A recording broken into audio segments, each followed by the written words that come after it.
listen to me, man. This thing, thankfully, was a blowout.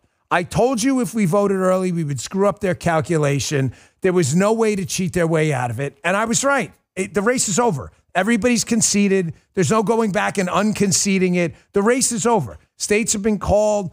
It's done. Finished. It was over. We swamped the thing. They simply did not have the calculus written in to make up for the early voter turnout. And I think they knew they were screwed. So I think they figured, all right, screw it. We got stuck with 4 more years of this. Let's try to, whatever, hold on to the Senate or the House. So late last night, we get these massive data dumps out of these liberal cities in the state of Wisconsin and in the state of Nevada. And of course, they're like, oh, the Senate candidates, Hovde and Brown, lost. Folks, this has got to stop. To Republicans in the state of Arizona and Wisconsin, I understand you're dealing in many cases, well, not in Nevada, but in Wisconsin with a liberal governor, but you are dealing with a lot of liberals in the state legislature. You have got to stop this shit. You guys, and Arizona and Maricopa in Arizona as well. You got to stop this shit. There is absolutely no reason why in the richest, wealthiest country on earth, where 40 out of the 50 states, or relatively speaking, about 40 out of 50, who knows, have no problem whatsoever going Republican. Okay, great. Counting votes, that you can't count votes. Get your shit together. You guys are effing up the entire country. Nobody believes anything. Nobody believes anything. You think we forgot? What do you think? We forgot what happened in 2020? What do you think right now we're just going to move on because Donald Trump won? We're not. We're happy we swamped it. But get your shit together, man. You understand if this wasn't a runaway election, the entire nation again would be watching Maricopa County in Arizona? Get your shit together. You're humiliating. You're embarrassing. Fix it. I live in Florida. 95% of the vote count was in, probably within a half an hour of the damn vote closing. We got 20 million people, bro. Fix your shit. I'm sorry, man, but it's just freaking frustrating. Are you with me in the chat or not with this? Fix your shit, man. Wisconsin, Nevada, Arizona, California, they don't want to fix anything. But these are states with a substantial Republican presence. Either a branch of government, Nevada's got a Republican governor, Arizona's got the hapless Katie Hobbs, but they got Evers in Wisconsin. I mean, you got to fix your shit. Sorry, man, but it's a day after. I'm still happy about this thing. But this is how the whole nation gets thrown into turmoil. And let's talk about some other things, too. Folks, the Trump team's getting ready now to transition. They're already rocking and rolling. There are a number of names out there and people. I know the Trump team is very, very interested at this point in not making some of the same mistakes they made last time. I'm going to be covering some people throughout the week and next week who I think should not be in the administration. It's just my opinion. They don't need my advice. They can do what they want. But I'm an independent voice out here, and I'm in this for one person and one person only. Do you know who that person is? President Trump. I don't care about anybody else. I care about him and his success. And there are some people out there who are not going to be good for the administration, and I'm hearing their names being thrown around. So that's going to be coming in the next few days. And as for agenda items, day one, fire Chris Wray from the FBI immediately. Immediately, the second we swear in, here's how this should look. You guys want to see how it should look? Donald J. Trump, the minute Christopher Wray, you're fired. That's it. The second the Bible gets pulled away, I want the call go, Christopher Wray, pack your bags. Get this guy out of there. Fire this guy on day one. Also, fire the CIA director and the DNI. They got to go too. The IC has been involved in a deep state weaponization effort for a long time. These are just a couple of things that should happen right away. An executive order on the border. You can implement the Immigration and Nationality Act. What is it? Section 212 right away. Reinstitute the migrant protection protocols. Remain in Mexico. Should happen right away. A couple other things. If we have the Republican Congress, it's still likely we're going to hold the House. I hope we do. If we don't, we're going to be screwed. They'll impeach Donald Trump day one. However, we got to get some national voter ID. We've got to work on our election system, cleaning it up, and we have to reauthorize the tax cuts and get some money for that border wall. That should happen right away. Okay, just want to put that out there in the beginning of the show. Now let's get to some good stuff again, because we did do Karate Man. I only do Karate Man when I'm in a very good mood. I'm savoring every delicious moment of this wonderful, glorious electoral college and popular vote political ass kicking I saw. We were looking around for some of the best liberal meltdowns that kind of make you feel good, make you laugh a little bit on a Thursday morning. Thirsty Thursdays. Here is one of the best ones we found. Check this out. Savor every delicious second of it. How does this not go without saying? But white people, white women especially, at this moment, do not go to your black, your indigenous, your immigrant, your queer, your trans. Do not go to that person in your life that you feel is a little bit more oppressed than you are, because obviously you're feeling fucking oppressed, and ask for like help with it. I don't care how you voted. I don't care how fucking hard you worked. I don't care. I don't care. You're not an exception to this. Just so we're clear.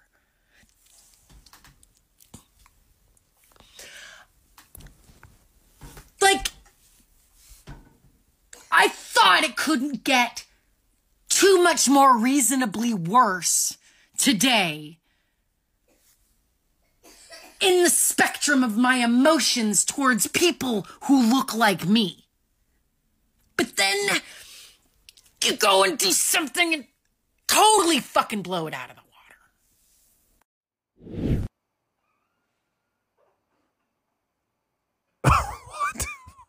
water. What in the did I just see? So I always have, just to be clear, for all the people out there, and this is only coming from the swampy Republican side, by the way. When I say this, I'll tell you in a second. It is not coming from the Democrats. Aren't interested in this at all. The swampy Republicans, I noticed a lot of people at the Journal and elsewhere, they're all like, we need unity. It's time to move on. You, just to be clear, you really believe that lady is interested in unity right now? Did you see what Justin just said it right. Go to X and TikTok. You have never seen liberals crazier than they are now. Crazier. Never. So all the coexist, tolerance bullshit, folks, I would happily unify with a party that loved America and was ready to move on. Hey, we lost. Let them do their thing and govern, and then we'll get our shot in the midterms and in 4 years. They are not even remotely interested in that. I don't want to hear any bullshit about unity until liberals put the sword down. They're going to, unity, you drop your sword. They're going to lop your head off. These people are crazy. Here's the Attorney General in New York, an absolute lunatic, a freaking commie like I've never seen before, thirsty for power, authoritarianism, and the fascism she claims to want to be fighting like I've never seen. They get destroyed in this election. New York, Donald Trump slices what, like 5 to 7 points off of his margin he lost by in 2020 in New York. Made massive gains in the tri-state area. New Jersey as well, Donald Trump, where he only lost by, what was it, 5 or 6 or something like that? Massive gains. Queens County, where I grew up, I'm a Queens kid, just like Donald Trump. Donald Trump won almost 40% of the vote. That is in New York City. It's one of the 5 boroughs. Queens County. You would think this life loser moron up in New York would say, hey, it's time to reevaluate our lawfare against Donald Trump. No, you got none of that shit at all. Here's what you got yesterday. Her doubling down on communism. Check this out. So here we are. We've studied their platforms. We've identified certain possibilities, fact patterns. We've created contingency plans. So no matter what the next administration throws at us, we're ready. We're ready to respond to their attacks. We're ready to respond to any attempts to cut or eliminate any funding to the great state of New York as the governor outlined. So despite what has happened on the national stage, we will continue to stand tall in the face of injustice, revenge, or retribution. You ever see the Brady Bunch, Giffy, if you guys are on XLI? Sure, Jan. Sure. Keep it up, Tish. You're doing great. You're doing great. You're doing fantastic. Thank you, Tish. If it wasn't for people like Tish James, this absolute life loser, and by the way, an extremely stupid person from a number of people I know who know her, dumber, believe it or not, dumber than Joe Biden. And that's saying a lot. That is a bold statement that I wish PolitiFact would check. I want IQ scores. She is a moron. A moron. Keep it up, man. I could argue she's one of the top 5 contributors to the Republican effort to take this country back, this absolute life loser. Keep it up. Keep it up. You're doing great. You'll have New York red by the time these idiots, Kathy Hochul, the governor, and her are done with it. And that other slob, Twinkies, too. Keep it up, morons. Folks, the deep state had a bad day yesterday. That was Tish with the copium. We have a backup plan. Sure you do, Tish. Right, sure. Did you see this report on Fox? You know Jack Smith, the tyrant working as a special tyrant for the Merrick Garland, Joe Biden weaponized Justice Department, making up fake charges on Donald Trump and trying to put him through a federal trial? That's all gone now. That's all gone. Jack's going to need to find a new job. I hear since Donald Trump got a promotion from McDonald's, there's an open spot. Maybe Jack Smith should apply. Not really sure. Donald Trump's done a lot of jobs. You see his resume going around online? It was pretty hilarious. They were like, felon, McDonald's, sanitation worker, president of the United States. The greatest resume ever. I love this guy. You want to talk about a man of the people? I love this guy. Maybe Jack Smith should seek that open profession. There may be a spot for him because Jackie Boom Bots, going to be out of a job soon. Check this out. We have some news about special counsel Jack Smith, this man right here. Donald Trump said recently that he would fire Jack Smith, quote, within 2 seconds of taking office. Well, we found out that he may not have that opportunity. The reason is that the Department of Justice, where Jack Smith works, cannot prosecute a sitting president. Fox News is told that Jack Smith will be gone from his post as special counsel, meaning the cases will be gone before Trump takes the oath of office at noon on January 20th. This is the documents case, though that was dropped already by Judge Eileen Cannon back over the summer, and it's on appeal, but also this case for Trump's alleged efforts to try to overturn the 2020 election. So given the fact DOJ policy says you cannot prosecute a sitting president, expect Jack Smith's cases to be done. The last case, and I'll end on this, is that Atlanta case that deals with the 2020 elections. That's a local Georgia case. We've seen over the last year how that has played out with Fonnie Willis, Nathan Wade. That has many problems, many different delays. So the bottom line for my story to all of you right now, Donald Trump's legal problems have essentially all gone away since he won last night. Harris. Jackie Smith. Justin is offering his services for a job search. He said, contact him. You can reach out. Our email's on the website. Just ask for Justin B. Justin is willing to go do some headhunting for you if you're looking for a job. There's multiple spots here open in Stewart. Just please don't register to vote down here. Stay behind where you are, possibly in a DC here. Walmart is definitely looking for some baggers up front.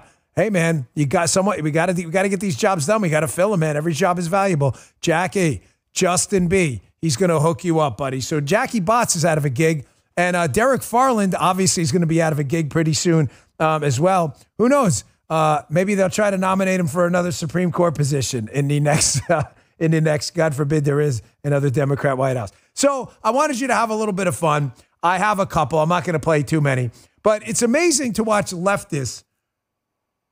You know what? Throw that tweet up first, the one you have on the program. I just want to show them, and I'll get to the deets on it in a second. But it's amazing to watch leftists with tweets like this. If you're listening on Apple and Spotify, tweets like what?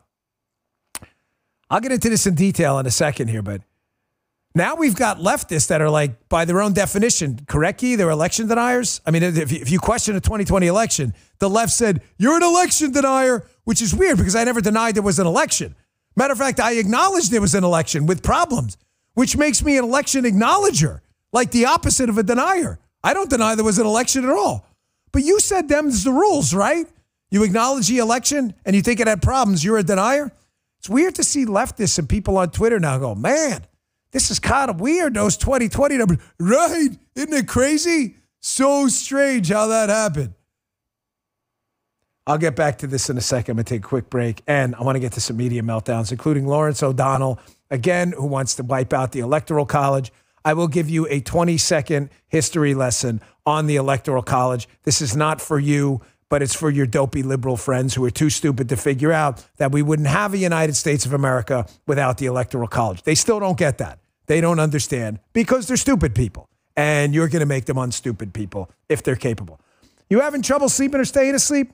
I've been there. It's not just about feeling tired the next day. It's about the toll poor sleep can take in your life. But there is hope on the horizon with Beam's Dream Powder. They sent me something to try. It's been a game changer for me. You see, when we're sleeping well, we can be sharper, more focused, and ready to tackle whatever life throws our way. Other sleep aids cause next-day grogginess. You've seen it. But Dream contains a powerful, all-natural blend of reishi, magnesium, L-theanine, apigenin, and melatonin. Helps you fall asleep, stay asleep, and wake up feeling better and refreshed. There's never been a better time to try Dream.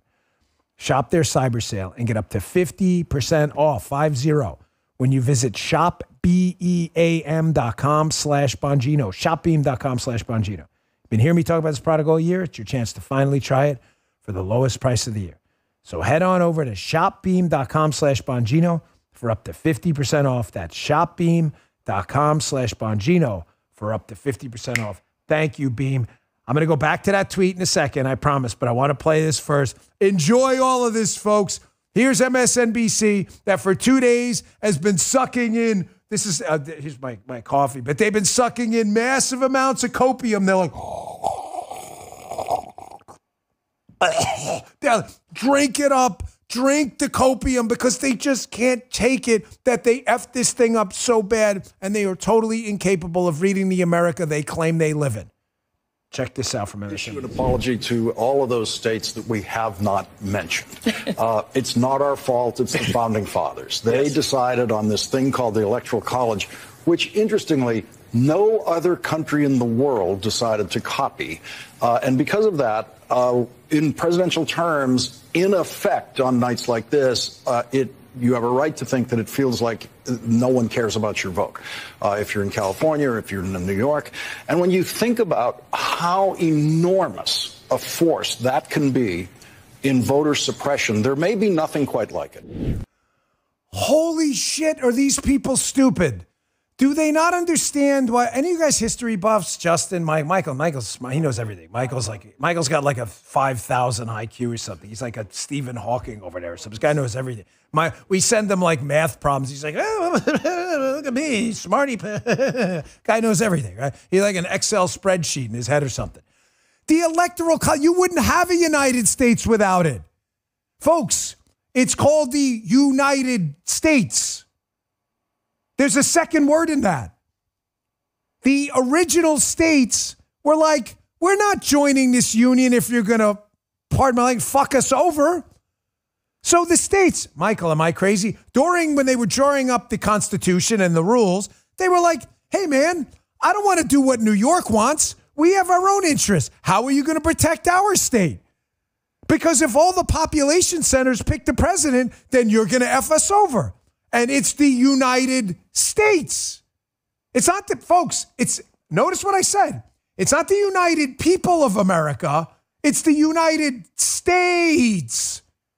They all have their own thing going on. Florida's got interests New York doesn't have. We have a big lake in the middle called Lake O. If you're in New York going, I don't give a shit about Lake O. Exactly. Why would you? I do. If it overflows, it's going to fuck the whole state up. It's not your problem. It's mine. That's why we're the United States. So the founders said, we can't elect a president on a popular vote because then these Wyoming, North Dakota, South Dakota, more original, you get the point, over time. They're now densely, not densely populated states. Their interests wouldn't be protected. It's the United States, dumbass. You wouldn't have one without it. It's the only reason we have a United States and a Constitution. One of the biggest issues holding up the drafting of our founding documents was how to pick the president. There was some who wanted Congress to pick the president, but you had separation of powers issues. Some wanted a monarch, and they were like, screw that, we got away from that shit. Others wanted the popular vote. So states were like, we ain't doing that. New York, California picked the president. Man, are you people stupid. On the left. There would be no United States, you idiots. Gosh, you got to have this. Now watch this. This is the tweet I showed you before. This is classic. You want to talk about the biggest self-owned set of tweets of all time. This is all over Twitter yesterday. Even this woman, Pam, in Florida, she ran for office, was tweeting this out. So here are the numbers, turnouts for the last elections from 2004, presidentials, right, to 2024. You have 121 million in 2004. Follow me here because I'll read them out to you if you're listening on audio. 129 in 2008. In 2012, we had 126 million. 2016, 128 million. 2020, 155 million. We've never had more than 129 million. So in 2020, 155 million. Then in 2024, it's right back to 129 again. So lefties are like, hey, nothing strange about this at all. And then some other guy writes, damn, y'all, maybe we really did steal the election in 2020. If there was ever a John McClane, you know where I'm going with this? Anyone know where I'm going with this in the chat? If there was ever a John McClane, Bruce Willis, Die Hard, welcome to the party, pal. This is it. You wonder why a lot of Republicans are like,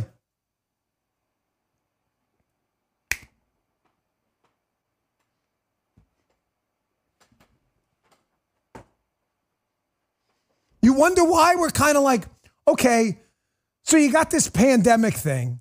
You do a mass mail-in ballot election for the first time. Not the first time we've seen mail-in ballots, but a mass mail-in ballot election. Because, gosh, you can't show up. Everybody's going to get sick and die from COVID, which turned out to be hysteria, okay? So you get a mass mail-in ballot election. You get states like Pennsylvania that randomly change the rules at the last minute. You've got the emergence of these drop boxes all over the place. All of a sudden, something like, 20 million, close to 20 million new votes show up, 20 million new votes show up. They don't appear again. And liberals are like, man, where did all those 18 million votes go? I don't know, man. I have no idea. If there was ever a vindication day, this should be it. And the greatest irony of all is Sean Davis said this. He was a guest on my radio show yesterday. And I've thought about this often. If 2020 was a clean, fair election, like they said, I believe we would have won. The greatest irony of all, folks, they'd already be done with Donald Trump. They'd be done with him. Donald Trump would be leaving office in January, hopefully in a successful second term, and they'd be done with him. Never have to deal with him again. He would have been termed out. And because of this anomaly and what I believe was a huge scam in 2020, now they got 4 more years. And if JD goes on and wins later, you could have 12 more years of the Trump dynasty. It's amazing how liberals, they only, I told you all the time, like, liberals are full of shit. Nothing they tell you is real. Everything is bullshit all the time. If you question elections, you're an election denier. They're questioning the election now. Oh, but we're not election deniers. No, only you guys are. Here, I want to show you this one too. Here's the View yesterday. This is how pathetic and disgusting the left is. I said to you yesterday, do you think there's going to be a minute of unity or self-reflection? There will be a few. There'll be like the Harold Ford Jr.'s and the not crazy Democrats. If you've seen Harold on the 5, I've met Harold personally many times. I'm telling you right now, you're not going to convince me otherwise because I know this guy personally. Unbelievably genuine, nice guy. My father is a Republican, but really likes the 5. He met him at the Patriot Awards, and Harold could not have been nicer to my dad. He's a genuinely good guy in the green room. Harold's just a Democrat, an old school Democrat with different ideas. You're not going to get me to change my mind. I would never vote for Harold. Harold would never vote for me. But that is an infinitesimally small part of the Democrat Party. I promise you that is going to look back and go, what the did we do wrong? And there's some do it, very few, but some. Most of the Democrats, I promise, are going to actually get crazier because they cannot blame themselves for their failings. They cannot possibly look in a mirror and go, we really suck. Here are the ladies in the View like, it wasn't us. It was definitely social media. We got to look into banning this stuff, man. They can't do it. They cannot acknowledge they are the bad guys. They can't do it. Watch this. Well, it would help if we could regulate social media, because one of the biggest offenders is D.C. and Congress have not been able to do one thing in regard to the rogue corporations of social media. It's not going to get any better with Elon Musk now in the administration. I want. Folks, these are all over the place. I'm hoping to end the show with one of these today, too, from MSNBC. A similar clip. This is all they can talk about. Censoring people, booting Elon out of the country, pulling his government contracts, putting people in jail, weaponizing government. They cannot look in the mirror. There are some. I'm not going to bullshit you. There are a very small number of Democrats that are starting to realize they've got a problem, not even close to it, and are afraid to speak out. They are afraid to speak out because they know the crazies like these losers will come after them. Quick break, and on the other side of this, I want to show you one of the biggest grifters in the Never Trump swamp, and then the San Francisco Chronicle. Again, you'd think they would learn, right? San Francisco Chronicle, left-leaning news outlet. You'd think they would learn from running a far-left California liberal candidate. Wait till you see this headline. You're going to be like, no, yes, no, yes. Hey, Helix, they have a great offer for my listeners. You know, Paul and I moved to the new house. Every single bedroom has a Helix mattress because they're super comfortable. I sleep on one. I've told you over and over, the only downside is you're never going to want to go to a hotel or sleep anywhere else. You're going to wake up rested and refreshed. I kid you not, it's super comfortable. Why? They do mattresses suited to your needs. If you can personalize a product, you're going to get a product personalized to you, not for everyone else. So in just a few minutes, the Helix team, they learn about your sleep patterns and they recommend the right mattress for you so you get the perfect match. From the position you sleep into the body type or your unique needs, Helix will recommend the right mattress for you. And just for my listeners, they're offering 25% off site-wide, plus you'll get 2 free Dream pillows with any mattress purchase. Purchase any Luxe or Elite mattress, you get a free bedding bundle. That includes 2 Dream pillows, a sheet set, and a mattress protector. Visit helixsleep.com/Dan. Start your match today. That's HELIX, helixsleep.com/Dan. And our last sponsor today before we get back to the show. Folks, chronic pain can affect your whole life. You've seen me struggling to move around with my arthritis. It's pretty awful. If you're looking to help get rid of occasional nagging muscle and joint pain, then try what I use. I've been a sponsor for a long time. I'm absolutely in love with this product. Try the new, more than 3 times stronger Cryo-Freeze CBD Extra Strength Pain Relief Roll-On. It's a non-prescription, icy cold pain relief roll-on. Just roll it on. Helps instantly block pain receptors, reduce mild inflammation, and helps improve muscle and joint flexibility. I use it on my elbows and knees. Paula uses it on her neck. It has 500 milligrams of organic CBD, 0 THC. So there's 0% THC, so there's no high. It can help work its magic within 10 minutes of application. It's designed to have long-lasting results. Omax Health is offering 20% off your first bottle of Cryo-Freeze CBD Extra Strength Pain Relief Roll-On plus free shipping. Try it out. It works. The discount also applies towards any product site-wide.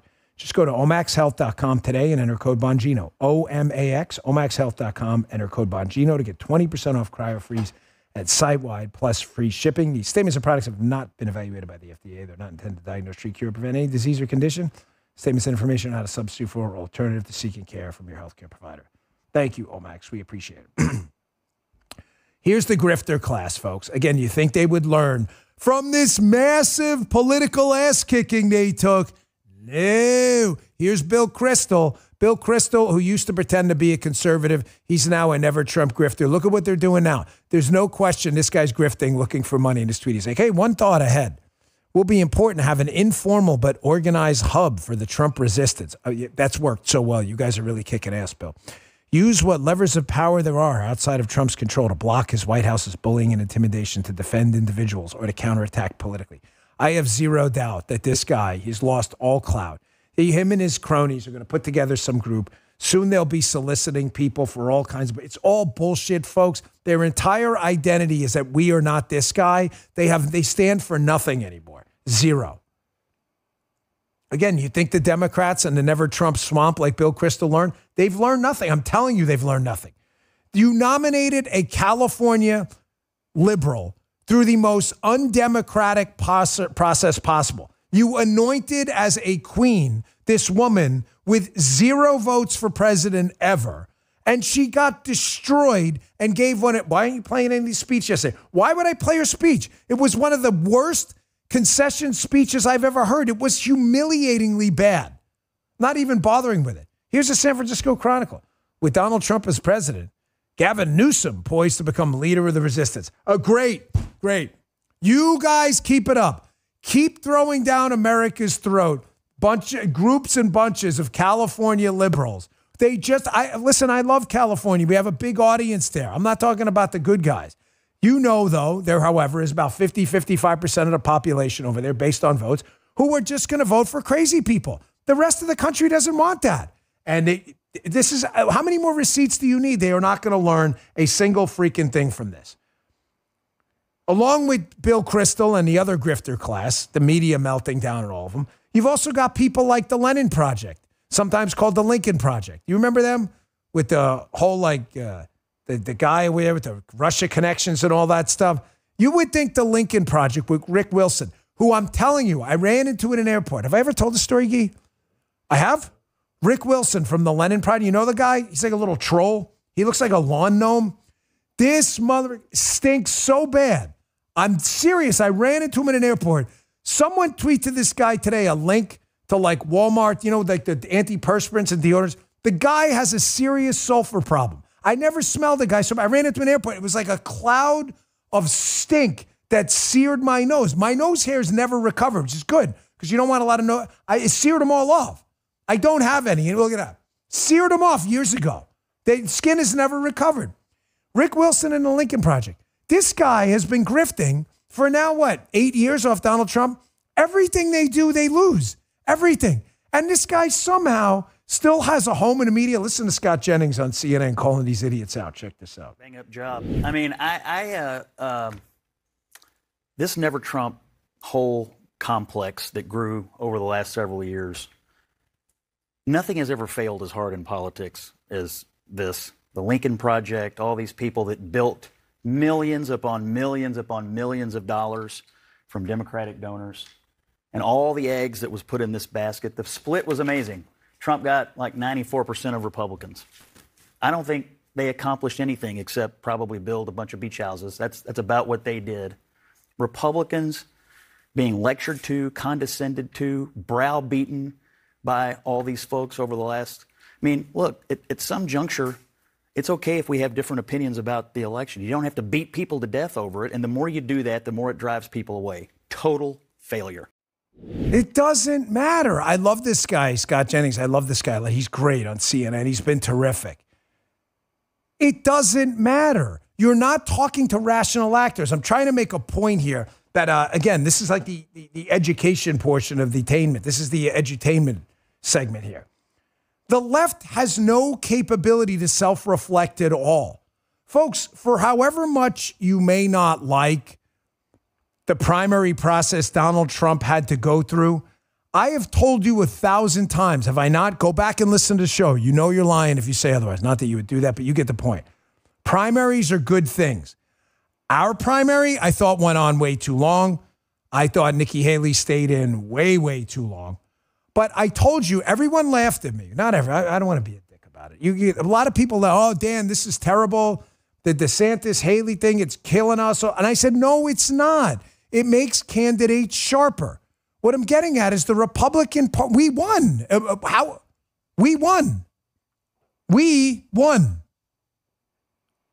That is evidence I'm correct and your theory is wrong. Primaries are good things. Everybody says the same thing after a primary. Guy, you remember?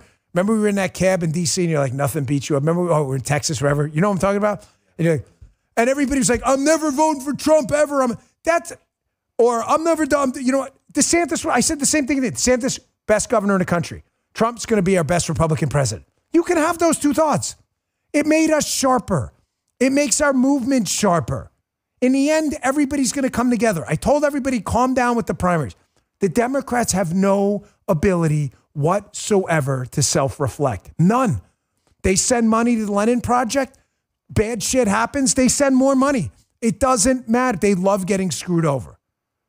Here's ABC, absolutely melting down now that Trump is the commander-in-chief, or going to be the commander-in-chief, I should say, is the president-elect.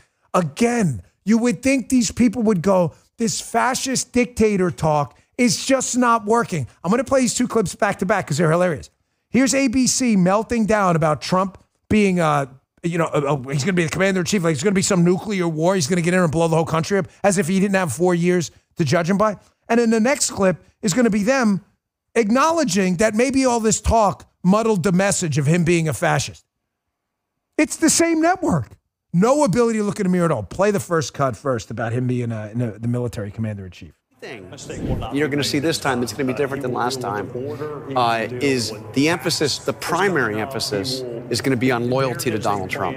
Loyalty and the lessons he learned. Very interesting with the military, right? I mean, how do you do that with the chairman of the Joint Chiefs of Staff, which isn't a political position? I mean, he has said already he will get rid of all the woke generals, but I think in some ways you'll see a loyalty test there with the military as well. I mean, the current chairman of the Joint Chiefs of Staff, he may look at and say, oh, this general is woke, I want him out of there. CQ Brown had a very emotional videotape that he released right after the George Floyd murder, talking about diversity, talking about racial injustice in this country. I'll be very curious to see what he does there. Okay, so here we go with this implication, this hint, this winky, nod. Oh my gosh, we put Donald Trump in charge of the military. There's going to be posse comitatus getting thrown out the window. There's going to be invasions everywhere. It's going to be civil war. Remember that movie over the summer that was a huge hit? The Civil War. What kind of American are this? Is what they're implying. There's going to be a third term. He's never going to leave. All of this stuff is bullshit. We actually have a term to judge him by. No self-reflection at all. Receipts matter. Here's the same network where they internally wonder if all this fascist implications and threats to democracy, quote, muddled the message. You guys have any ability whatsoever to go, hey, look, we fucked this up. Here, check this out. There were a lot of questions at the time, especially around the time that Mark Kelly's comments came out, and she really was sort of hammering home that message, increasingly focused on the threat that she argued that Donald Trump posed. Was there a danger in going too far in that direction? And the campaign, I remember having these conversations with campaign officials, and they insisted that they could do both, right? In part, they were trying to take advantage of the news cycle. Mark Kelly had come out and made these... General Kelly, excuse me, had come out and made these comments, and they wanted to seize on those because they felt that it underscored their message. But at the same time, they felt she could go out there, and balance the two, that in her campaign remarks that she could hammer Donald Trump, but also put forward her positive vision. And it perhaps may have muddled the message a bit too much. Listen, I'm not trying to be a jerkwad here, okay? But am I right or am I right? I told you there was going to be a small number of people in the media and on the Democrat side, a small number, and it's true, that are going to say, hey, we want to win. What we're doing is a loser. How do we, reconnect and realign our message with the American people? Imagine again, like the Harold Ford Jr. types, people you wouldn't vote for, but you don't have to hate these people. And I wouldn't. And you shouldn't. I've always said it's not about all Democrats. It's about a crazy portion of their party. It's liberal, anti-American, cut your kids' nuts off movement. That's insane. Most people will not. They will not. They are not capable of it. Here's a supercut Hat Tip Daily Caller put this together. This is amazing. This is a supercut. It's about a minute of the media meltdowns. Again, in case any of you out there in the swampy right think there's this moment for unity. I'm a realist, man. I'm a realpolitik guy. You're going to find unity with these crazies? Are you nuts? They're doubling down on totalitarianism and censorship and all this other bullshit. And you expect us to roast marshmallows with them? Do s'mores? Are you crazy? Watch this. It's the biggest red wave I've seen since Ronald Reagan's 49-state victory. There were appeals to racism in this campaign, and there is racial bias in this country, and there is sexism in this country. I can't help but wonder if the American people have given up on democracy. I hear what you're saying. And I do see it differently because I'm thinking about the people who are not a part of anybody's elite, who are hurting tonight. If she were a 6'4" white man from Arkansas or from, Florida. Do you think she would be losing by that much? I think that we've got to be honest. Among Hispanic men and black men, there's a lot of misogyny. There are African-American women who know a little bit about being talked down to, and know a little bit about having their economic dreams crushed, who tried to dream a big dream over the past couple of months. It's not enough to get enough white women to vote for Vice President Harris, a fellow woman. This will be the second opportunity that white women in this country have to change the way that they interact with the patriarchy. There's misogyny. But it's not just misogyny from white men. Mm-hmm. It's misogyny from Hispanic men. Right. It's misogyny from black men. Now, listen, Hat Tip Daily Caller. That goes on for a little bit. It's on their X feed if you want to watch it. I ended it there for a reason. Anybody in the chat got a guess? Anyone? This is really an incredible strategy by Scarborough. Scarborough is a D-bag like you've never seen. This guy is a freaking bag of the highest order, okay? A man with no scruples or political instincts whatsoever. None. Zero. Scarborough's strategy with Al Sharpton moving forward is now, let's not just focus on this phantom white privilege and the evil white people.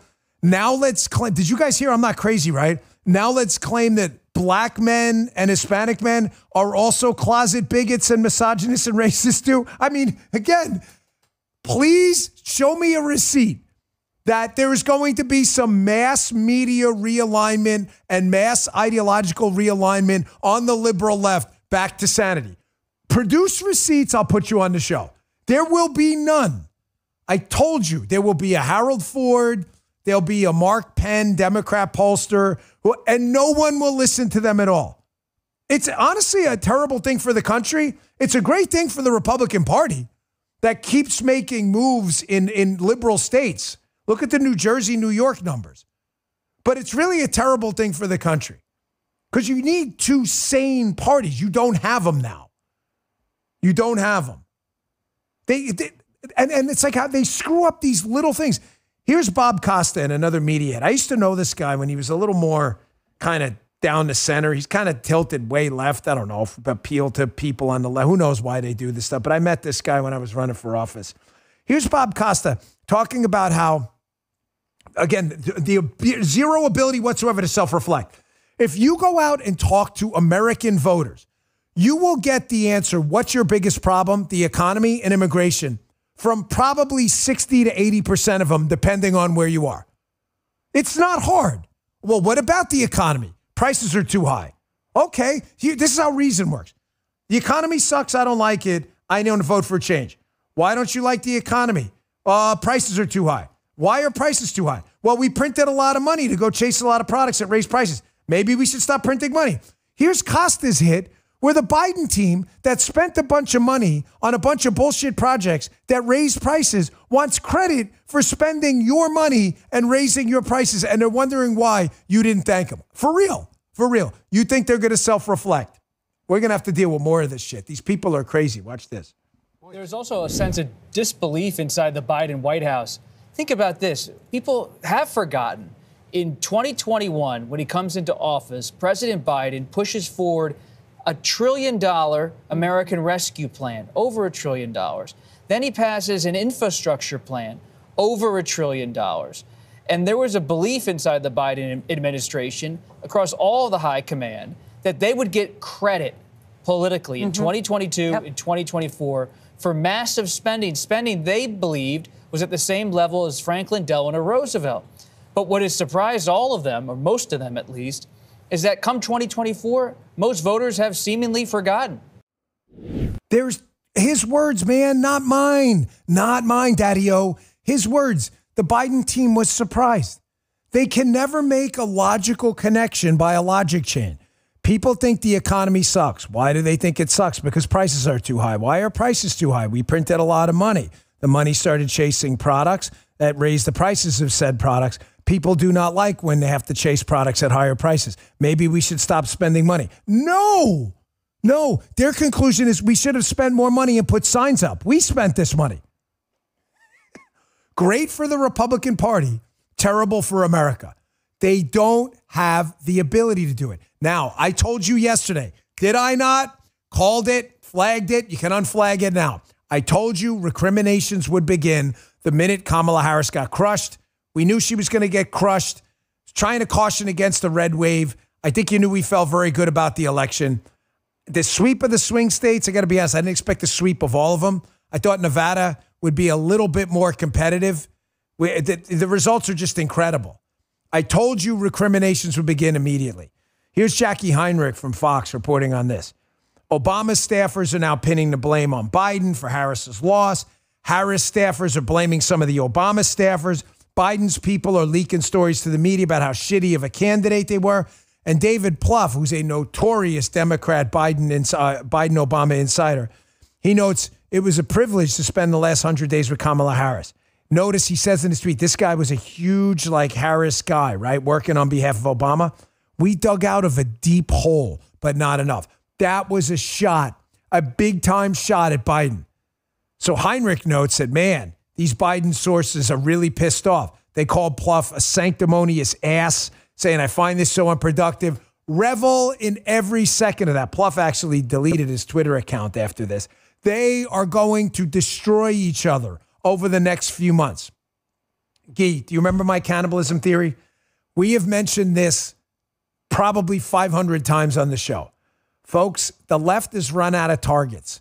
When they have. The right just ignores them. We ignore them, we run against them, and we defeat them. When they run out of targets, their power base is canceling and destroying other people. My cannibalism theory is if you give the left enough time, they will eventually turn on each other. Did we call it or did we call it? You watch. These stories are going to get worse over the next few weeks, I promise you. There's also a lot of recrimination.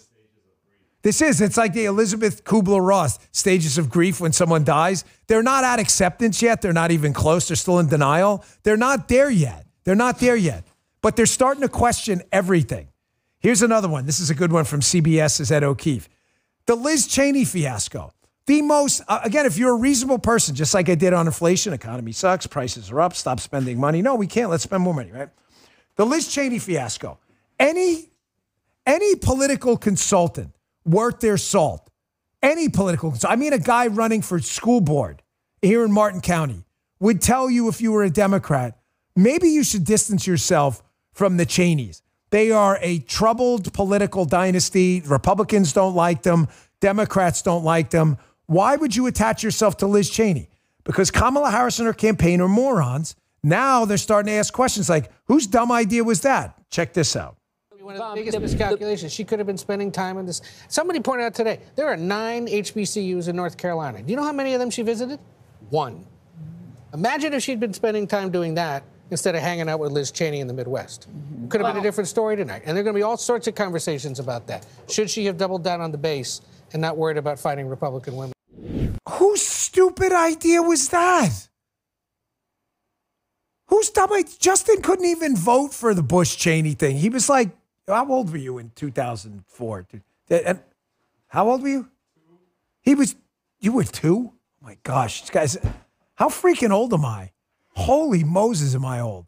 Man, he was 2, like the dose. 2. That is insane. Justin is younger than Attack of the Clones, one of the worst sci-fi films in the history of not just Star Wars, any movie ever. Horrible, horrendous. Nobody likes the Cheneys. Whose stupid idea was that? By the way, did we get to, come on, we got to get to 200. We were at 199. Get to 200. This will be 3 days in a row. Over 200,000 people kicking ass and taking names in the live stream. Do it. Get us to 200 yet again. We are the kings of live streaming. The Bongino army's taking over. I didn't even tell you. A left-wing media person reached out to me the other day. He's like, oh my gosh, did we miss this thing again? How are you guys kicking ass so much in live streaming? Because we get it done. That's how. Give us a follow right there too. Get to 200 before the show. Here, I'll give you a little, I'll incentivize a little bit. Hold on to this thing for a second. I'm going to play you one of the greatest clips ever. Many of you don't remember this. You want to see how this whole thing started? Again, the left, no capacity to look in the mirror at all. This whole thing being the Trump MAGA era.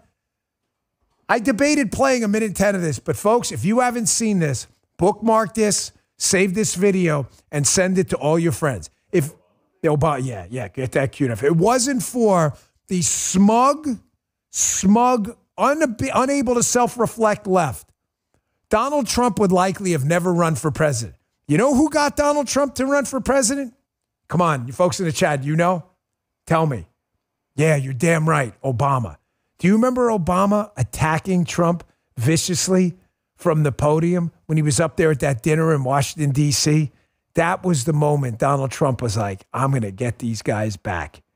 This is the smug left, no ability to self-reflect at all. And how funny is it that Trump winds up dispatching the Clintons, the Bushes, the Obamas, the Bidens, all of them. Watch this. Donald Trump is here tonight.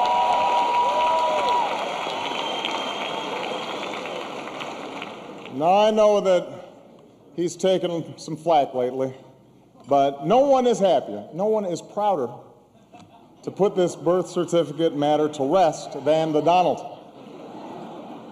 And that's because he can finally get back to focusing on the issues that matter. Like, did we fake the moon landing? What really happened in Roswell? And where are Biggie and Tupac?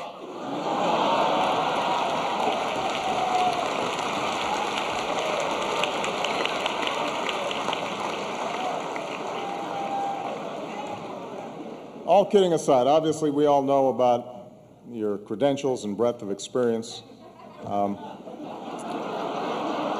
For example, no, seriously, just recently in an episode of Celebrity Apprentice at the steakhouse, the men's cooking team did not impress the judges from Omaha Steaks.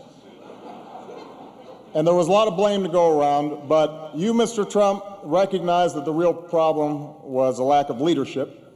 And so ultimately you didn't blame Little John or Meatloaf. You fired Gary Busey. And these are the kind of decisions that would keep me up at night.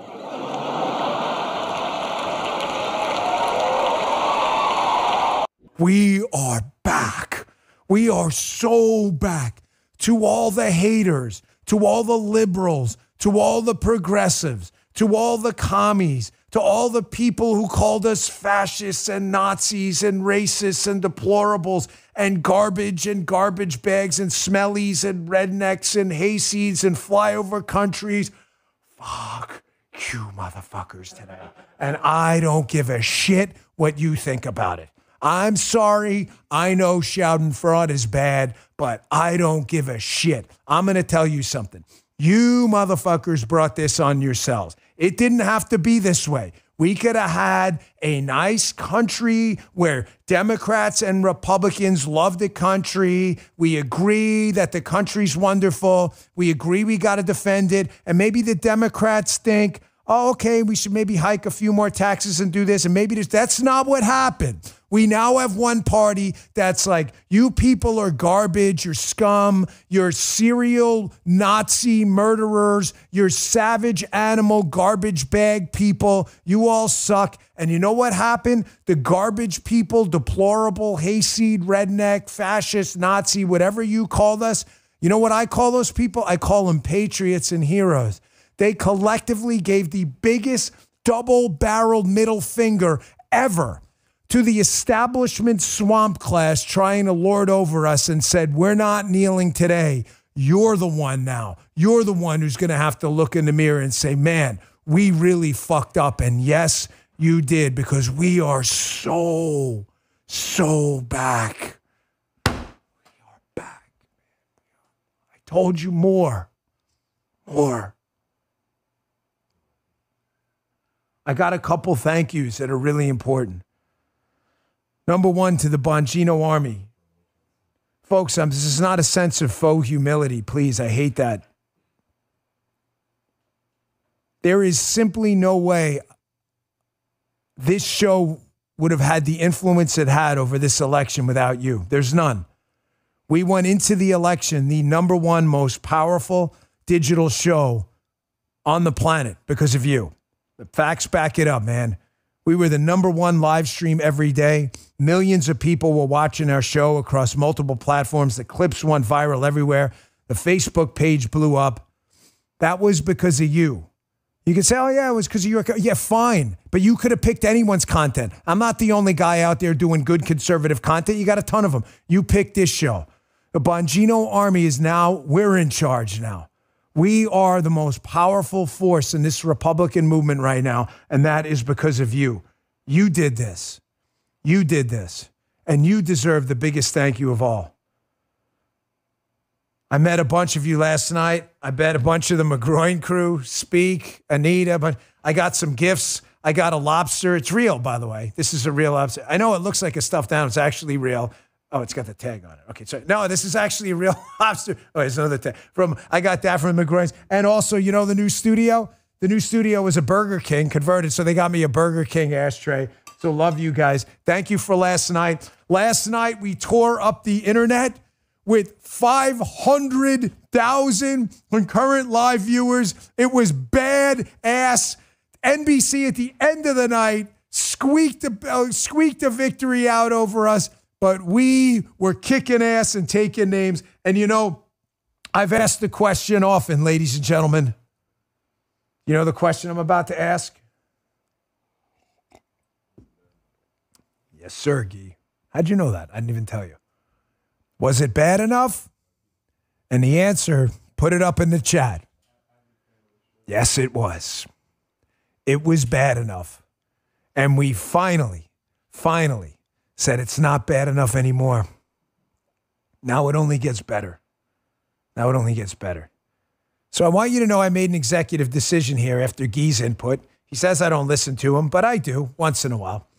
Guy's like, Dan, you need to put this in the beginning of the show, not at the end. I was going to end with this, but this is a perfect time to begin with it. This is probably the best way to start. Guy was correct. I just want you to listen to this. Check this out. I know. You're going to get that on tape now and play it over and over again. I can see it already. It's going to become a freaking sound clip. Jim's going to put it on the radio. Shit. Just play the Trump thing. You win, okay?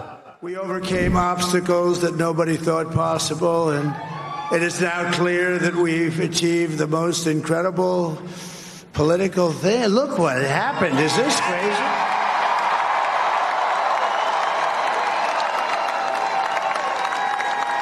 But it's a political victory that our country has never seen before, nothing like this. I want to thank the American people for the extraordinary honor of being elected your 47th president and your 45th president. And every citizen, I will fight for you, for your family, and your future. Every single day I will be fighting for you, and with every breath in my body, I will not rest until we have delivered the strong, safe, and prosperous America that our children deserve and that you deserve. This will truly be the golden age of America. That's what we have to have.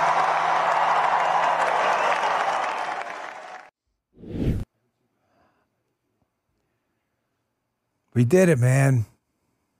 We did something really special last night.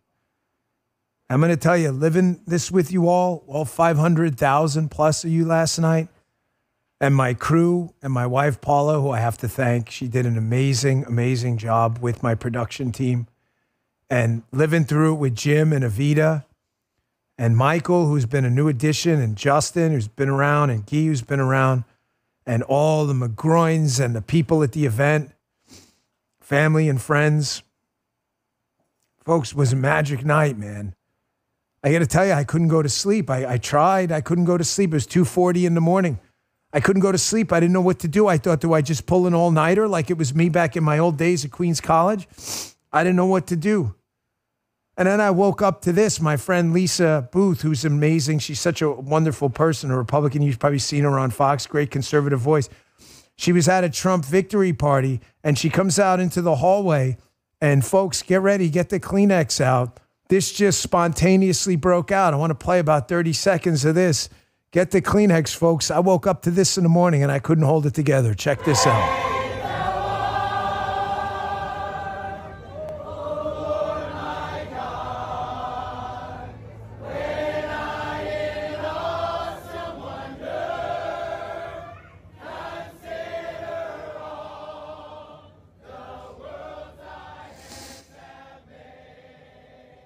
I encourage you to listen to that whole thing, man.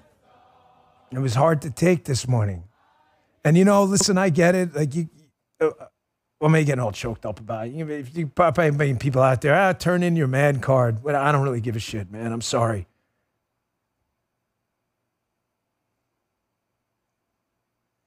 I just, man,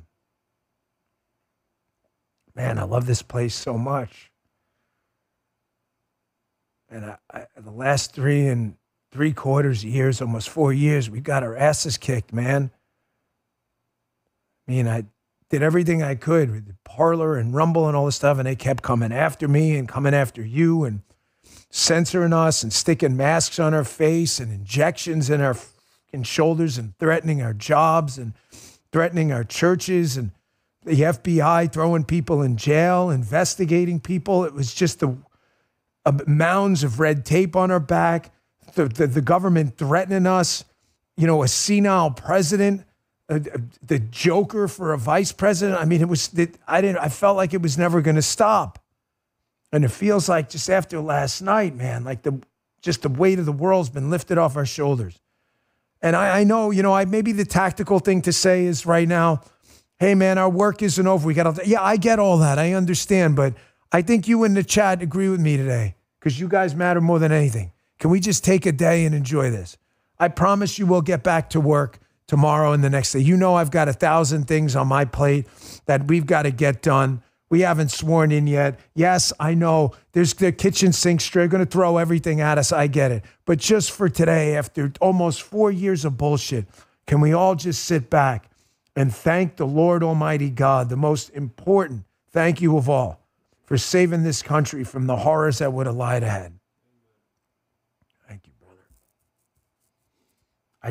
I don't know how to tell you how I feel. I can't believe I slept 3 hours and I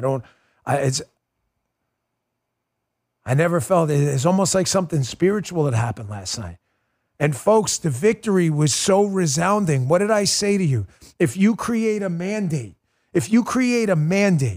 an election victory so big, they're not going to have any media vehicle to stop this thing. You may have done that last night.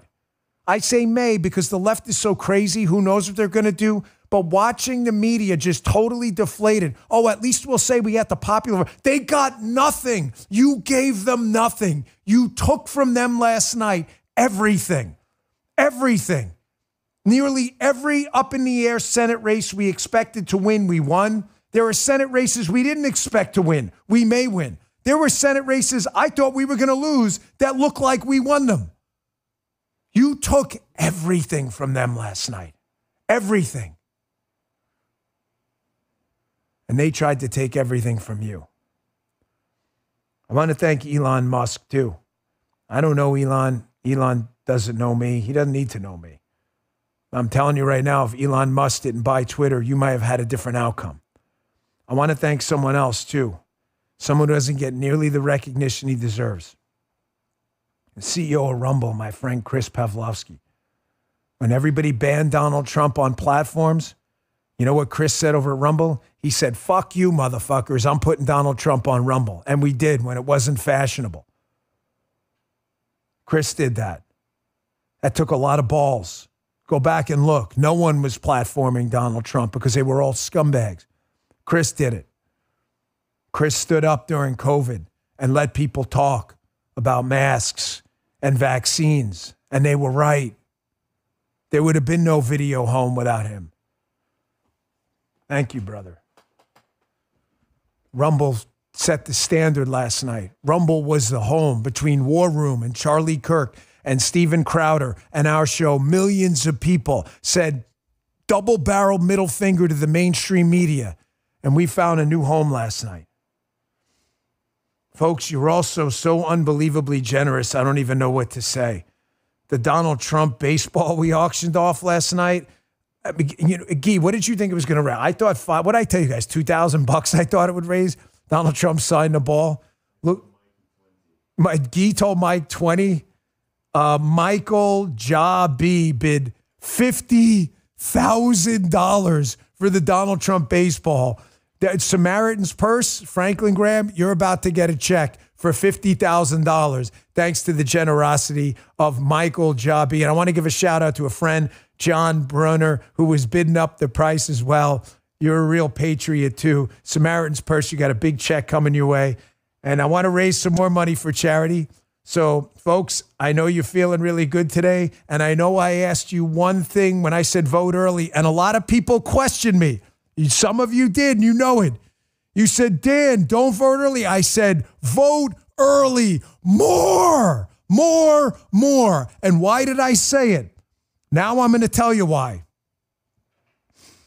Because political insiders who are very smart, I'm talking about winners, not losers, told me there's going to be a flood on Election Day regardless, and they won't be able to know the numbers on Election Day. If you vote early, it's going to fuck up their entire math, and it did. They had no idea what to do on Election Day because they couldn't figure out how many they needed, because they couldn't calculate how many people had voted early versus how many were going to show up on Election Day, because we never vote early. That's why I said that. Your brother will never steer you wrong. I told you that was a winning strategy. I hope you believe me now. Receipts matter. Victories talk and bullshit walks. All those people on Twitter, fake conservatives who were attacking me. Oh my gosh, don't tell me. You want to go back and reevaluate now? You think I'm stupid? More. So for you, we run a store. Our proceeds go to charity. The McGroins got a sneak peek at this last night at the event, but one of our listeners submitted an idea for a shirt going forward. You want to buy it, it's up to you, but it looks like this. More. 4 more years, kids. That is up for sale right now. Store.bongino.com. Again, our proceeds go to charity. I promise it's not some money-making endeavor for me. But you guys built a computer lab for kids with this stuff. So there you go. Thank you to our listeners. Store.bongino.com. More. All caps. Man, Justin's right again. Justin's like, how many people do you think we're going to have today? I said, 200. He goes, 250,000. I go, nah. 250,000. 200. It's not, this show's only 20 minutes in. I haven't even got to the first commercial break yet. More. I want to play this for you last night, folks. This happened on CNN last night, where the meltdown was just something to behold. CNN and MSNBC realizing they're on the wrong side of America in history was absolutely glorious. There's this guy at CNN I really like, Scott Jennings. I don't know him. He went on CNN last night and gave probably the best 1 minute and 15-second explanation about what just happened. You need to hear every word of this. Check this out. This is a mandate. He's won the national popular vote for the first time for a Republican, for the first time since 2004. This is a big deal. This isn't backing into the office. This is a mandate to do what you said you were going to do. Get the economy working again for regular working class Americans, fix immigration, try to get crime under control, try to reduce the chaos in the world. This is a mandate from the American people to do that. I think I'm interpreting the results tonight as the revenge of just the regular old working class American, the anonymous American who has been crushed, insulted, condescended to. They're not garbage. They're not Nazis.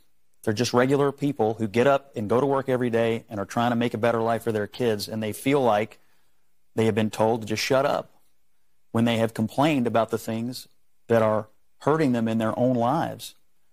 I also feel like this election, as we sit here and pour over this tonight, is something of an indictment of the political information complex. I mean, we've been sitting around here for the last couple of weeks, and the story that was portrayed was not true. I told you did something special last night.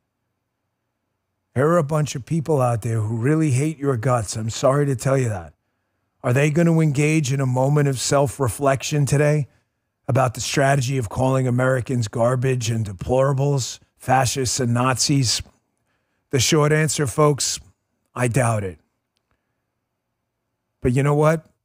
As I've told you over and over, there's only one way to defeat collectivists whose only goal is hierarchy. They don't care about hypocrisy. They care about hierarchy. We are in charge and you are underneath us. That's how they've subjugated us for the last 4 years. The only way to defeat them is to remove the one thing they need to make your lives miserable. And you know what that is? Power. And you took their power yesterday. You took everything from them yesterday. And now they're going to spend days and weeks and months until Trump swears in January. Hopefully we can get to that point. We'll talk about that tomorrow. I'm confident. I feel good. And I'm not going to be a downer on this. But they're going to sit there on these TV channels and try to explain to America why more than half the country told them to fuck off. You won last night, man. You won big. And you woke up to a different country today. I got texts from everyone. I got a text from the Comcast guy. I mean, I can't even tell you how many people texted me last night. The sprinkler guy. American flags. We are so back. So back. I'm going to show you in a second what the Harris campaign looked like last night. I'm going to argue now. Jim, would you agree? The worst, as we said, the worst candidate they've run since Mondale? Absolutely. But producer Jim's still here. Why is I have no idea. He actually put the show together today because I went home last night just on a cloud. Hey, many Americans are tired and frustrated by a stalling economy, inflation, endless wars, and the relentless assault on our values. Thankfully, there's companies like Patriot Mobile that believe in America and our rights. I'm proud to partner with Patriot Mobile. They're on the front lines fighting for our rights, the sanctity of life, and our military and first responder heroes. So take a stand for conservative causes. Put America first by switching to Patriot Mobile today. We get the same nationwide coverage as the big providers because Patriot Mobile operates across all 3 major networks. Support the parallel economy. Patriot Mobile, they back their service with a coverage guarantee. Their 100% U.S.-based customer service team will find the best plan for your needs. Keep your number. Keep your phone or upgrade. Go to patriotmobile.com/Dan or call 972-PATRIOT. Do it now and get a free month when you sign up and use the offer code Dan. Don't be fooled by other providers pretending to share our values have the same coverage. They don't, and they can't. Join me. Switch to America's only Christian conservative mobile provider, Patriot Mobile. Go to patriotmobile.com/Dan or call 972-PATRIOT for your free month of service today. Thanks, Patriot Mobile. Folks, the parallel economy has now arrived. I need a favor from you going forward. Please show people Rumble. Show them how to download the app. Show them how to follow our account, how to follow War Room, how to follow Charlie's show, how to follow Crowder's show. Rumble.com/Bongino. The parallel economy is here. Look at this. Top charts yesterday. Rumble, number 3. Download that app. Make it number 1. Show this mainstream media, anti-conservative bias media, and all of these people that we are in charge now. And you will have more of what you saw last night. Kamala Harris didn't have more. I think more is going to be our thing going forward. Because whenever you think there's more, like, Dan, the election's over. No, there's more. No, there's more to be done. We're going to celebrate today, but I guarantee you tomorrow I'll be talking about the midterms because that's just who I am. More. Always more. More. Everything in this show is about more. Just when you think you won, win more. When you think you won more, one more. When you think you won more, one more-east. Make up words. I don't care. More is all about more. We are now going to pile on because I want more of this. Kamala Harris didn't even have the guts to come out last night and address her crew of supporters in Washington, D.C. She sent out a surrogate to tell everyone, hey, basically beat it. Kamala Harris, just like a coward, just beat feet and went back over to the Naval Observatory and just sat there and hid the entire night. How embarrassing. Watch this. We still have votes to count. We still have states that have not been called yet. We will continue overnight to fight to make sure that every vote is counted, that every voice has spoken. So you won't hear from the vice president tonight. I mean, really? Kamala Harris doesn't concede? Now, listen, you don't want to talk, whatever. I don't really give a shit. But you understand these people came out there. We did an event last night. I felt really good about it. Obviously, I told you that. But there was no guarantee anyone was going to win. We could have lost. You think I would have walked out in the middle of the show? Hey, sorry, guys, show's over. F this, everybody go home? You're the vice president of the United States, man. Have some balls. You don't have to go out there and give some big, long speech, but you don't concede. This thing is over. I get it. A lot of you in the chat may say they're going to try stuff. All right, we'll talk about that tomorrow. Folks, they can try whatever they want at this point. The numbers are overwhelming. I've told you over and over. Voter fraud is very real. There's entire files on it. It is not easy, however. You have to vote for people who won't vote themselves. You need a person to generate a ballot. The numbers are overwhelming. You completely swamp the system. There is simply no math. When liberal networks are calling the race, they're not going to uncall it because someone goes, hey, look, we found 60,000 ballots in a well somewhere. It's not going to happen. You beat them. Take the W tonight and watch the recriminations. They are already doing what I told you was going to happen. They are already starting to do, this guy did it, that guy did it, this guy did it, that guy did it. Listen to this segment from NBC where they're already blaming Joe Biden, like I said, for not getting out of the race early. This is going to be just glorious to watch. Have fun with this over the next few weeks. Check this out. Jen, has the conversation begun yet about Joe Biden and about the decision to ask him to step aside? It will begin. It will begin depending on the outcome. Sure. And obviously, there hasn't been a race called yet. If this is not a Harris win, that will certainly be part of the discussion. It is. She's run a campaign over the course of 107 days. That is not something we've seen in history. And there'll be lots of questions about exactly that, the timing and the impact of that. Well, Chuck was bringing up the history. I mean, in terms of vice presidents trying to win the presidency with a unpopular president, he said it's bordering on politically impossible. And this gets. Ladies and gentlemen, enjoy it. Enjoy it. These are the same losers who told you your President 45 at the time was some Russian stooge. These are the same people who accuse you of being a bunch of dumbass flyover country morons, even though you and your families built this place and feed everyone. These are the same people shitting on our military. These are the same people who called you deplorables, garbage. How many times do we got to say this? Liberals think you're bad people with ideas. We think liberals are people with bad ideas. It's not the same thing. It's not the same thing. And now you enjoy this. You enjoy this victory.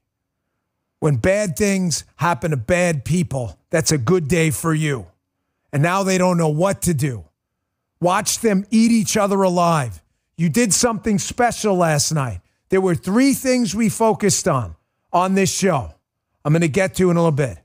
Vote early. We could not stop talking about it. And look, it worked.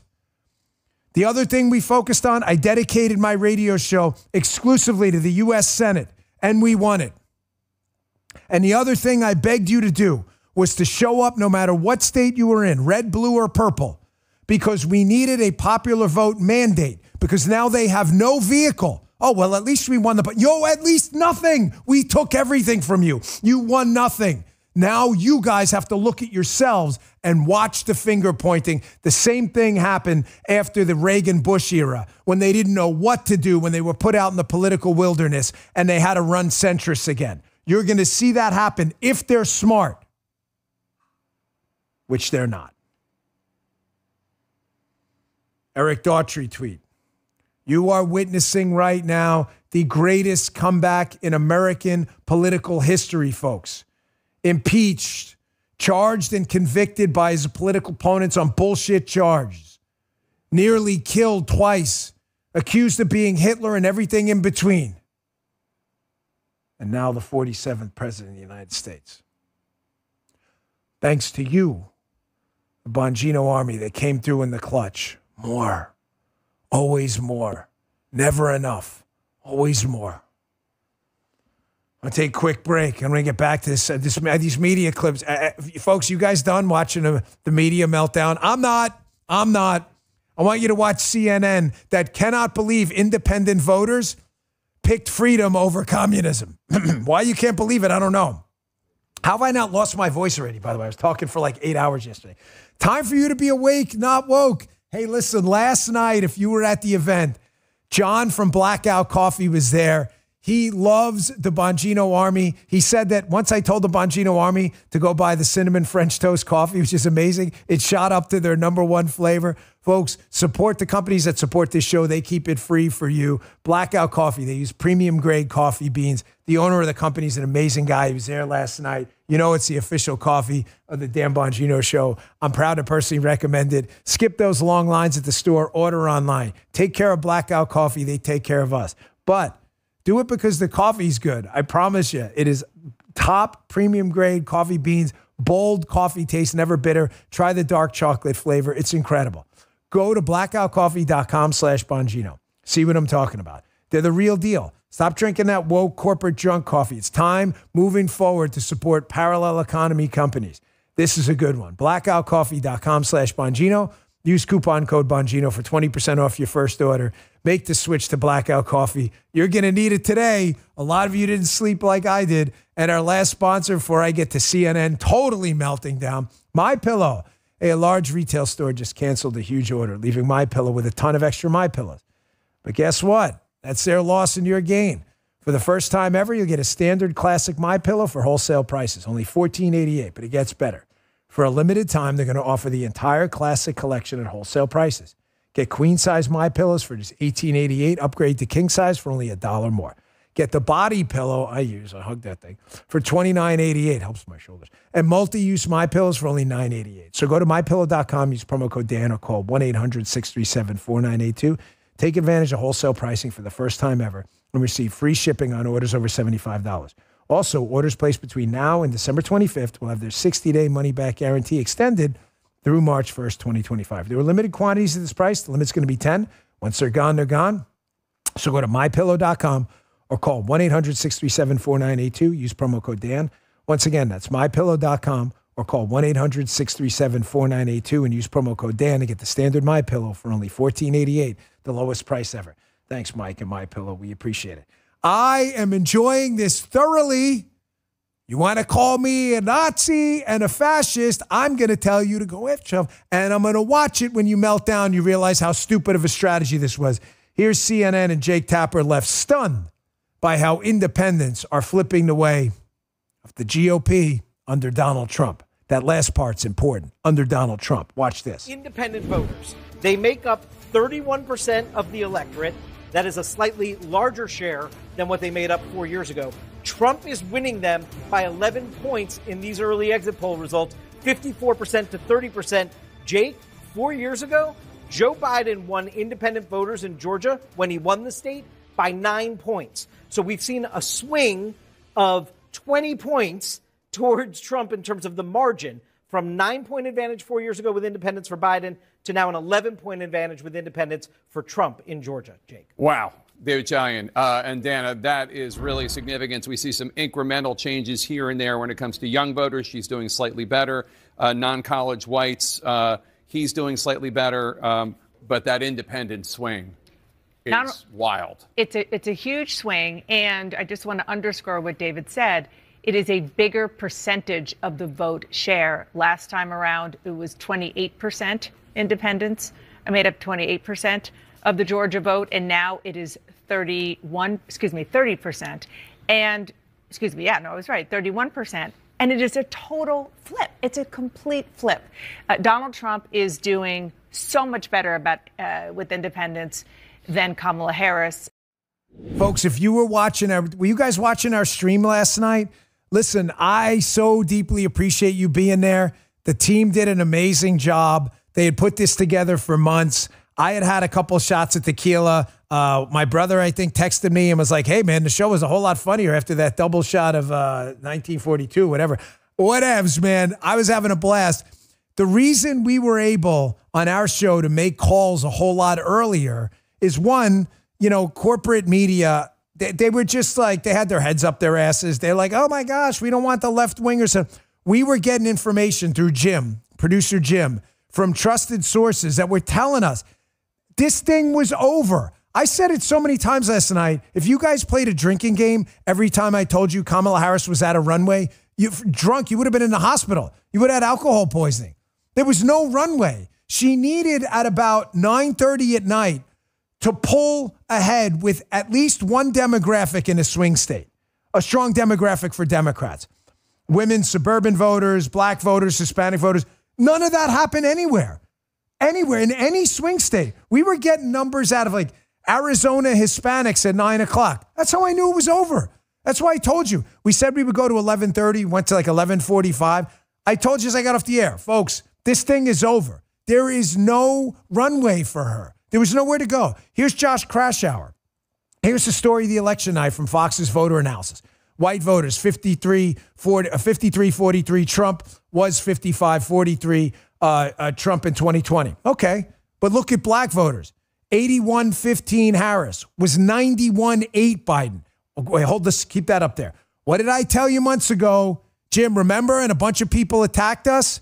Did we not say they'd get about 15% of black vote? You remember? I remember the guy, you're crazy. You say that every time. Who's crazy now? Who's crazy now? Hispanic voters. 56-40 Harris was 63-35 Biden in 2020. She had no runway, folks.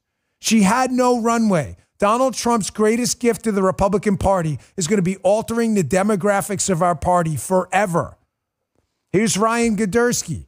Trump won Starr County, Texas, the most Hispanic county in America, by 16 points. The last time Starr County, Texas voted Republican, what does that say? Does that say 1992? He says no, it says 1890. 1892? Shit, man, that's a long time ago. Not even Jim was born yet. That 1892. Folks, they were out of runway. I think we brought this talking point up last night early. They were out of runway. Look at Ted Cruz's performance in Texas. Texas Senate race, Ted Cruz won Latino voters by 6 points. In his last race, he lost it by 29. That's a slight 35-point swing. Just a little bit. Just a little bit. Demographic destiny moment. Guy just said it.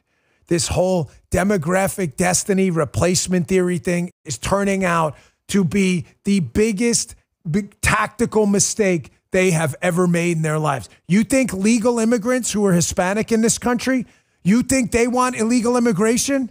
My wife is one of them. She's sitting there saying, what the hell did I go through this whole process for? You get to come in here for free. Are we at 284,000? Holy Moses. 284,000 a day after? I can't believe everybody's up. Really? You guys are, I knew I'd be here, but 285,000. God bless you all for coming back. Folks, I hate to do this, but there are a couple people I really dislike on Twitter. So I think we should embarrass them. Are you okay with this? I know we probably, I feel like we got to do it. I'm really sorry. But yeah, I'm going to get to Trump on a popular vote in a segment. Can you throw up Preet Bharara? I really can't stand this guy. He was supposed to be an independent prosecutor for the government, and he turned into a hack and a goofball. And he's a big, obviously, Kamala Harris supporter. He said on November 4th, who will have the most egg on their face? And some jerkwad responded, oh, here's a bunch of people, Fox News, Charlie Kirk, Megyn Kelly. He doesn't even get my name right, Joe Bongino. That's my brother, douchebag. I'm Dan Bongino. I guess Brandon from Brooklyn, I guess the only one with egg on their face and their nuts and your back and your chest and everywhere else is you D-bags, not us, huh?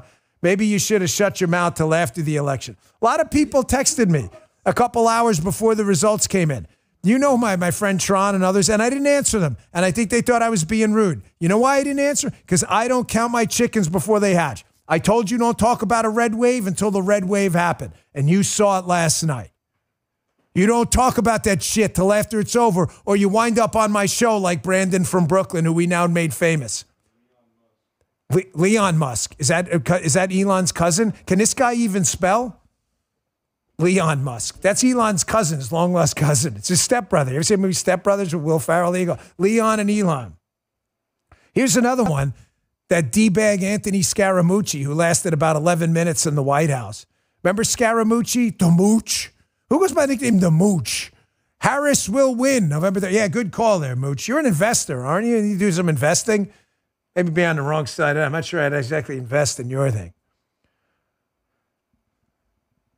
I'm going to get back to the Trump popular vote thing. Don't let me let that go.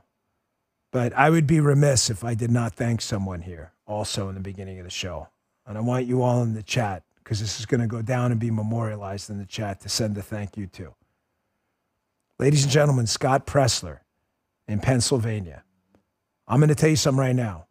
Nobody did more than this guy to win this election. People did as much, but no one did more. This guy gave everything. Everything. Scott Pressler lived in Pennsylvania and probably burned through 25 sets of tires getting people registered. He put this tweet up this morning, and I thought, this guy deserves a special shout out on my show. And candidly, if you were in conservative media and you're not thanking this guy today, shame on you. He said President Trump received more votes in Butler County, Pennsylvania, where he took a bullet for us, than in 2020. Scott Pressler. Guys, listen, I'm not for giving orders on this show. I'm not a general in this army. I'm just a soldier like you with a microphone. His X account is at Scott with 2 T's, Pressler with 1 S, Presler. It's an order. Anita, put it out as an official. Everyone needs to follow this guy. You can't be part of the Bongino Army now. This guy deserves it. You know, guys like us with the radio shows and the podcast, we get a lot of accolades and stuff. And believe me, I appreciate it. And the Bongino Army did a lot. But this guy, Pennsylvania, this guy almost single-handedly registered probably in the hundreds of thousands of people. Thank you to Scott Pressler. Jim, can we book him on the show next week? The radio show? I just want to, I just want to talk about, I just want to thank him. Can we book him for the next election, Justin? I think Scott's just begun, folks. I think he's just begun. Folks, the popular mandate. I told you this was important. You cannot give the media anything. They're going to make stuff up. Don't think for a second I'm telling you, oh, they're going to self-reflect and change. There's a 90% probability they get even crazier in the next few weeks. There is. They will do something nuts. I guarantee it. There'll be like a preemptive impeachment, the 14th Amendment. We'll talk about that tomorrow, okay? Well, just please enjoy yourself. You deserve it. You deserve it. But Donald Trump said something last night that's really important. Folks, winning that popular vote mattered because now 49% of the country, maybe less, has to look at the other 51 they called Nazis and say, holy shit, how did we get that so wrong? Check this out. We also have won the popular vote. That was great. Very proud of it.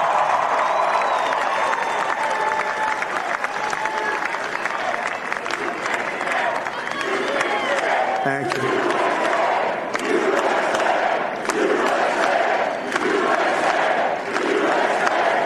Thank you very much. Thank you. And, winning the popular vote was very nice. Very nice, I will tell you. It's a great feeling of love. We have a great feeling of love in this very large room with unbelievable people standing by my side. These people have been incredible. They've made the journey with me, and we're going to make you very happy. We're going to make you very proud of your vote. I hope that you're going to be looking back someday and say that was one of the truly important moments of my life when I voted for this group of people beyond the president, this group of great people. Now, folks, a sane, rational actor, not the left, I said sane and rational, they would say he won in 2016 but lost the popular vote. We fleeced it from him in 2020, put him in jail, locked him up. He was shot. We've civilly done everything we can to bankrupt him. None of this stuff worked. And he actually wins the popular vote again. You would think a sane person would be like, maybe it's time for us to put the mirror in front of our face and go, man, we really suck. But again, showing you, I don't think these people have the capacity for it. Here's CNN, where already they're starting with was this like a racist? No, your candidate just sucked. She just sucked. Check this out. The math is that she's running behind. That's 53% for the president. And once again, the vice president. So there'll be a lot of conversations about blue-collar workers. Is it sexism? Is it racism? Is it because she didn't break with Biden on cost of living issues? This is going to be the conversation if this map continues.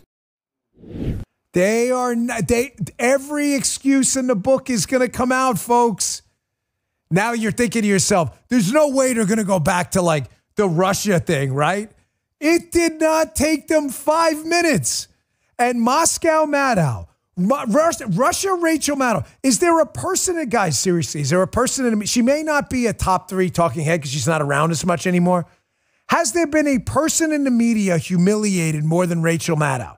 Remember her with the income taxes thing? Big breaking news story on the air. They found out Donald Trump pays his income taxes and donates money to charity. You remember that? But people forgot about that. Her embedding her entire career inside the Russia hoax, like freaking Luke Skywalker in, what was that thing they cut open? The Tauntaun or something? She did it. There's no one been more humiliated than her. Here's MSNBC last night bringing up a new Russia hoax now. You got to hear this one. This is a gem. Check this out. America and our traditional allies is likely going to end. The whole Five Eyes thing is likely going to end.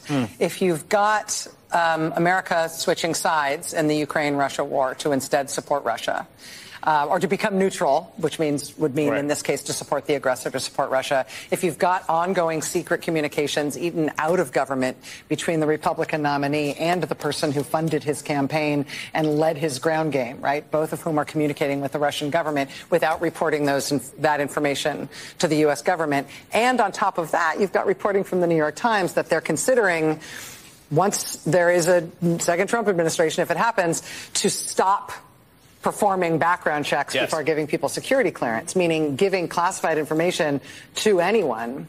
That's supposedly at the instigation of a Trump campaign official who was born in Moscow.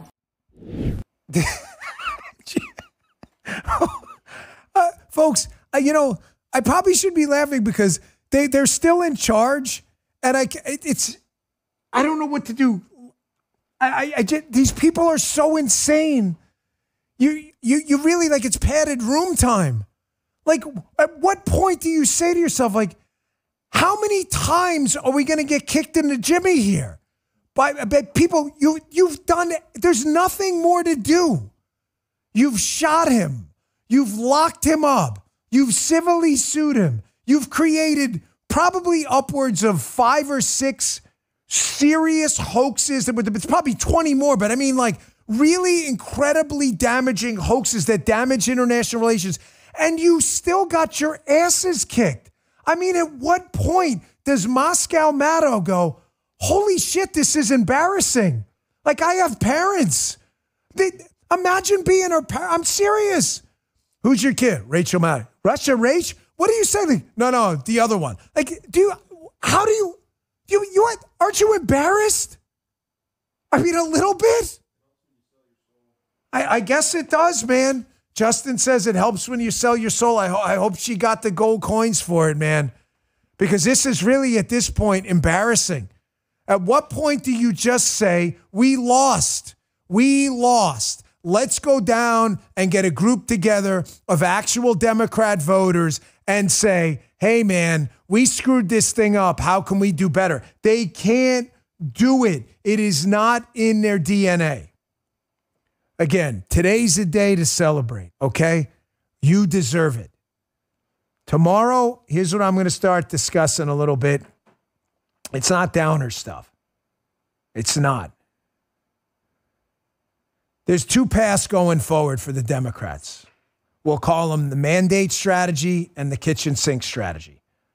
The mandate strategy is, hey, man, we got our asses kicked. There's going to be some Democrats doing this. I promise you. It's not going to be a lot, but there are going to be some because they're donors and they want to win. They're going to say, we lost. It's time to move on. Enough with the fascist bullshit.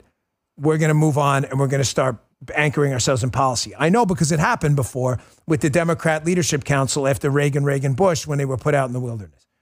That's probably going to be a small minority of the party. The kitchen sink strategy, which we'll start getting into tomorrow, is something we have to keep our eyes on the next few days. You're going to enjoy today. That's an order. You're going to enjoy today no matter what.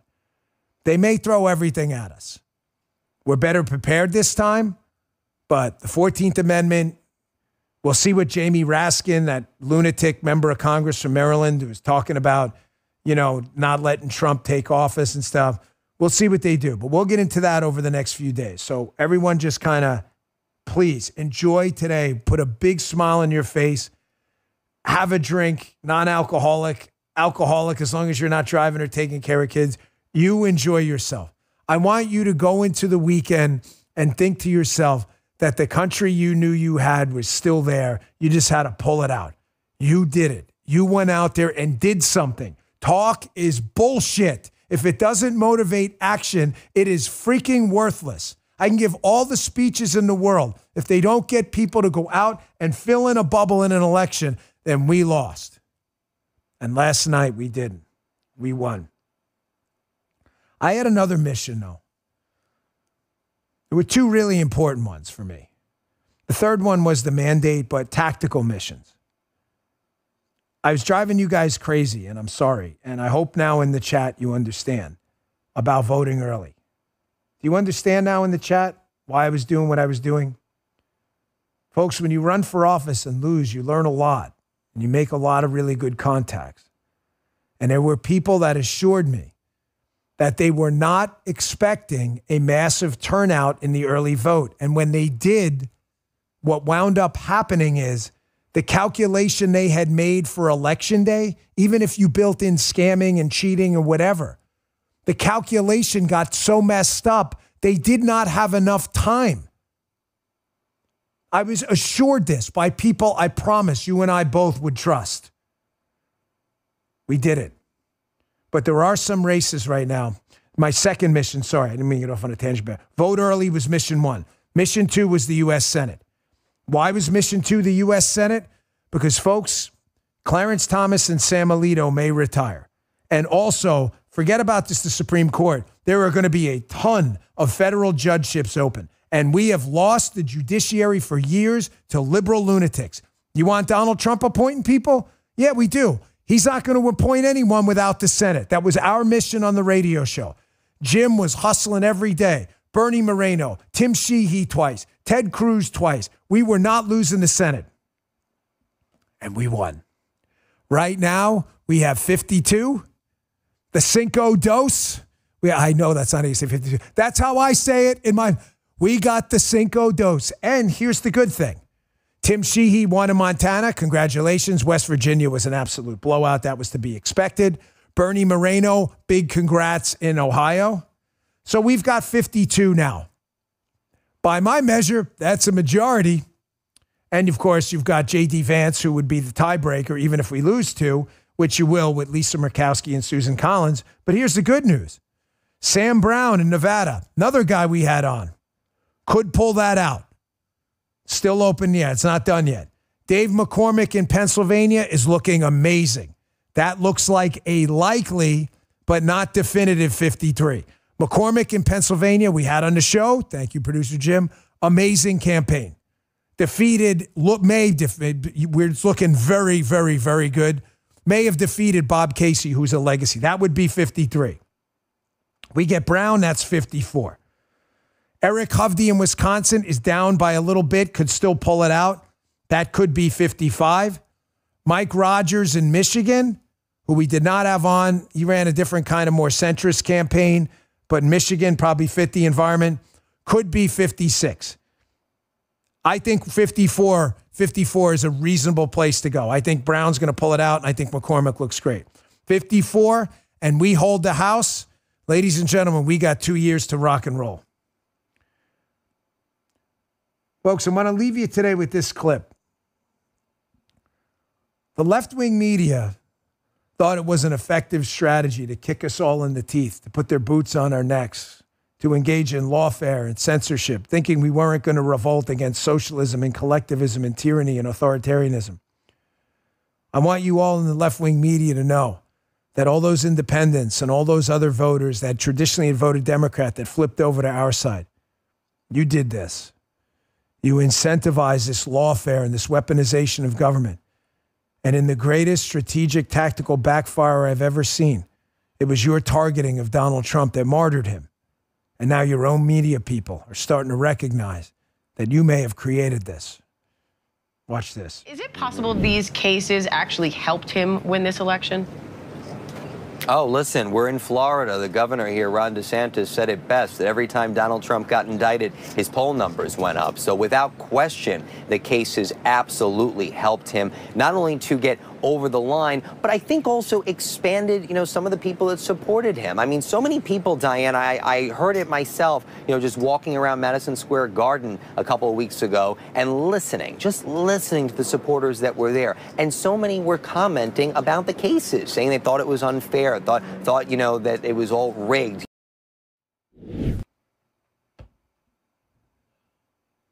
The greatest strategic, tactical, political backfire in American history. Folks, I'm getting some reports from some people that Kamala Harris may concede today.